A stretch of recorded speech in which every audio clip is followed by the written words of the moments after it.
بسم اللہ الرحمن الرحیم۔ محترم ناظرین، السلام علیکم ورحمۃ اللہ وبرکاتہ۔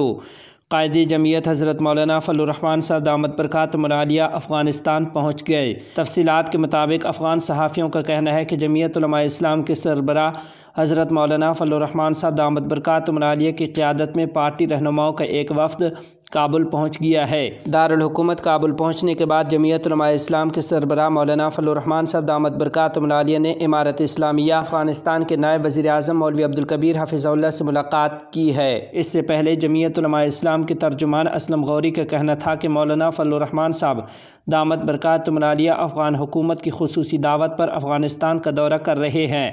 ترجمان JUI کے مطابق وہ خطے سمیت امن و امان کی صورتحال پر بات چیت کریں گے۔ وفد میں مولانا عبدالواسع، مولانا صلاح الدین، مولانا جمال الدین اور مولانا سلیم الدین شامزئی، مولانا کمال الدین، مولانا ادریس، مولانا امداد اللہ اور مفتی ابرار شامل ہیں۔ علامہ مسعود الرحمان عثمانی شہید کی نماز جنازہ، ہزاروں افراد شریک۔ تفصیلات کے مطابق سنی علماء کونسل پاکستان کے مرکزی ڈپٹی سیکرٹری جنرل علامہ مسعود الرحمان عثمانی شہید کی نماز جنازہ آب پارہ چوک اسلام آباد میں ادا کی گئی، جس میں ہزاروں افراد نے شرکت کی ہے۔ شرکاء میں سیاسی، مذہبی اور سماجی سمیت تمام شعبۂ زندگی سے تعلق رکھنے والے افراد کے علاوہ علماء اکرام کی بڑی تعداد نے شرکت کی ہے۔ آب پارہ چوک پر مشتعل کارکنوں نے قاتلوں کی گرفتاری کے لیے نعرے بازی بھی کی۔ کارکنوں کے جمع غفیر سے خطاب کرتے ہوئے شہید کے بیٹے مولانا عثمان عثمانی نے کہا کہ قاتلوں کو گرفتار کرنا ریاست کی ذمہ داری ہے۔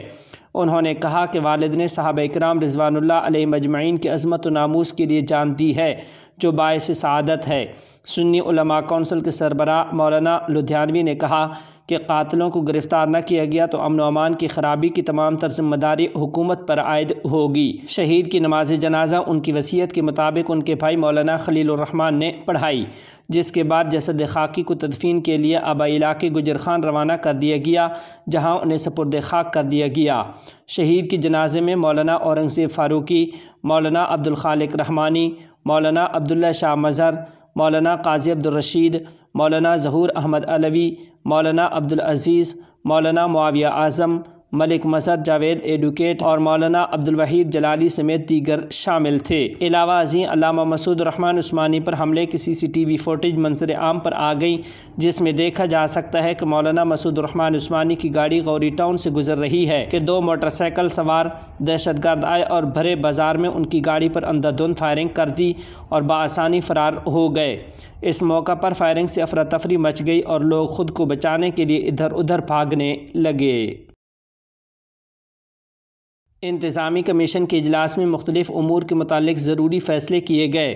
تفصیلات کے مطابق انتظامی کمیشن کا اجلاس نائب وزیر اعظم افغانستان برائے انتظامی امور مولوی عبدالسلام حنفی کی زیر صدارت منعقد ہوا۔ باختر نیوز کی رپورٹ کے مطابق اس اجلاس میں مقررہ کمیٹیوں نے انتظامی کمیشن کی جانب سے سونپے گئے امور پر اپنی رپورٹس پیش کیں۔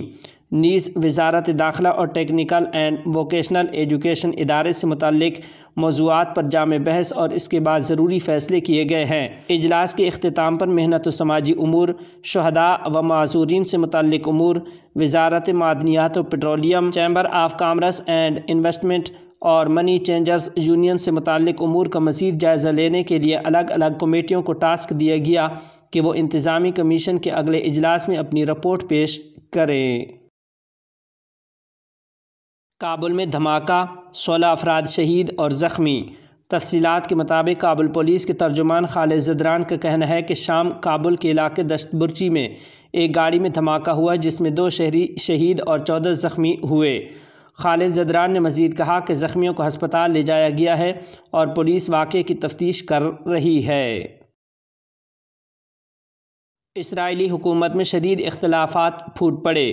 تفصیلات کے مطابق غزہ کی پٹی میں جاری جنگ اور جنگ کے خاتمے کے بعد غزہ کے حوالے سے اسرائیلی سیاسی اور عسکری لیڈرشپ کے درمیان شدید اختلافات سامنے آئے ہیں۔